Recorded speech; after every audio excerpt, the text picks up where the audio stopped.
이제 구체적으로 좀 지역을 언급을 해드려야 될 것 같아요. 그래서 우선 첫 번째로 좀 작은 금액으로 GTX 노선 중에서 내 집 마련을 해보고 싶다. 그럼 기본적으로 첫 번째로 능곡역을 한번 생각해 보실 수 있을 것 같습니다.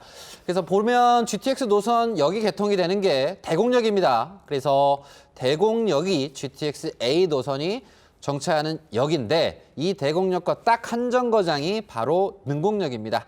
그래서 대곡역과 능곡역은 또 서해선, 이런 소사 원시선 이 라인 부분에서 혜택을 올해 또 받습니다. 그래서 고양시에서 쭉 내려와서 원곡, 원시, 요 화성, 송산 그린시티 쪽 방향으로 내려가는 노선이거든요.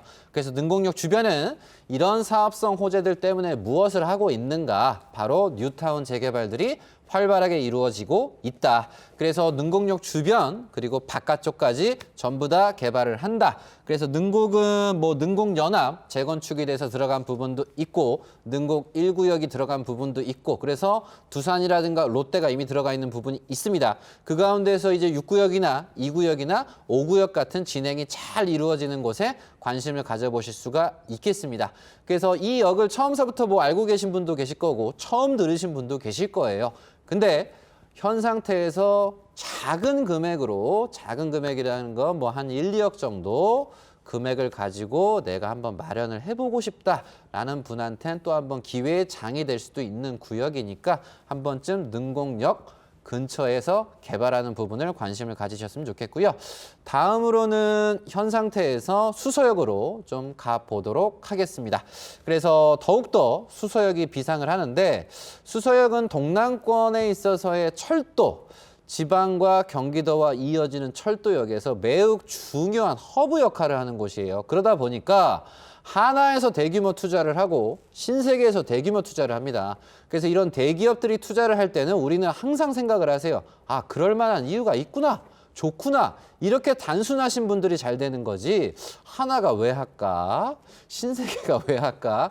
고민하시는 분은 고민만 하다가 끝나요. 이게 습이거든요. 그래서 결국은 수서역 주변이 싹 다 바뀐다. 싹 다 바뀌어서 문정 법조타운서부터 해서 가락시장도 싹 바뀌면서 유통단지서부터 모든 것들이 전에는 농사나 짓거나 그린벨트였던 지역들이 전부 다 달라지고 있고 현재 진행 중이고 앞으로 반드시 비상할 수밖에 없는 부분입니다. 제가 얘기해드리는 부분은 그냥 예상합니다. 이것보다는 착공이 돼서 개발이 되고 있는 정확한 정보를 드리다 보니까 이 부분을 참고하셨으면 좋겠고 더불어서 차량 기지 또한도 역시 산뜻하게 또 바뀝니다. 그래서 차량 기지를 그냥 냅둘 거냐 이 비어있는 놀고 있는 토지를 가지고서 그냥 요대로만 쓸 거냐 아니면 새롭게 개발을 해서 주택을 짓던 이 상업지를 짓건 뭐 공업지에서 짓던 이런 부분들을 시청자님들이 좀 인지를 하셨으면 좋겠어요. 그래서 수서역 부분에서 이런 차량 정차하는 부분에서 새롭게 달라지는 부분도 인지를 하셨으면 좋겠고요. 다음으로 제가 한 번 더 찝어드릴 수 있는 마지막 세 번째 지역은 능곡에 이어서 그리고 수서역에 이어서 수서 차량 기지가 바뀐다. 이 부분과 더불어서 마지막으로는 경기도 성남이라고 조언을 드리도록 하겠습니다. 자, 경기도에서 최근에 가장 비싸게 거래가 된 아파트 전용 84 기준으로 해서 보뜰마을 8단지 휴먼시아, 백현 5단지 휴먼시아, 세 번째 3위는 과천 센트럴파크 프로지오 서밋입니다. 그래서 보뜰이라든가 백현은 지어진 지가 상당히 좀 꽤 됐어요. 매우 낙후된 건 아니지만 그럼에도 불구하고 거래 금액이 가장 높다는 건 그럴 만한 이유가 있겠죠. 그래서 보뜰을 처음 들으실 수도 있고 백현을 처음 들으실 수도 있고 과천이 생각이 들으실 수도 있는 이런 분들 같은 경우는 살짝 트렌드에 좀 늦으신 거죠. 그래서 결국은 이게 1, 2등이 성남입니다. 그러면서 판교 주변이거든요. 바로 성남역 GTX가 들어가는 곳 주변이라는 점.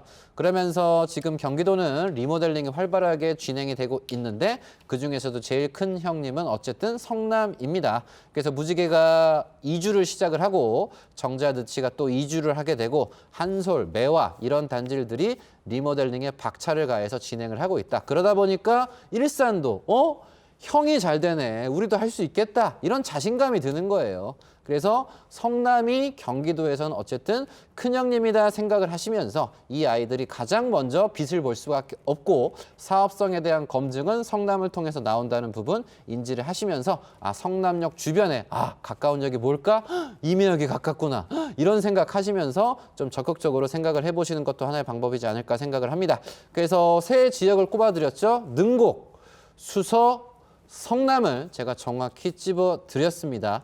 그리고 서울 내에서 한 번쯤 보신다고 한다면 미래 가치가 좋은 건 뭐 상암도 좀 좋을 수 있을 것 같고요. 영등포도 그리고 사당도 좋을 것 같은데 사당은 과천이 그린벨트로 왕창 묶여서 그냥 서울랜드나 있다가 싹 바뀌고 있습니다. 그럼 과천이 잘 된다는 건 사당이 바로 위에 붙어 있지 않습니까? 그럼 사당도 더 좋아질 수밖에 없고 영등포 같은 경우는 여의도가 40년 만에 바뀌고 있다. 그러다 보니까 여의도를 품은 영등포는 큰 문제가 없지 않을까 이렇게 긍정적으로 보실 수도 있고 상암은 바깥쪽에 창릉이 되고 대곡이 달라진다는 건 그 안쪽에 있는 상암의 수색이 더 뜰 수 있다라는 점 그러면서 신촌 아현이 좋은 학군이 형성돼 있다 보니까 또 끌어준다는 점 인지하시면서 마포구가 상당히 좀 좋다라는 점 인지하시길 바라겠습니다.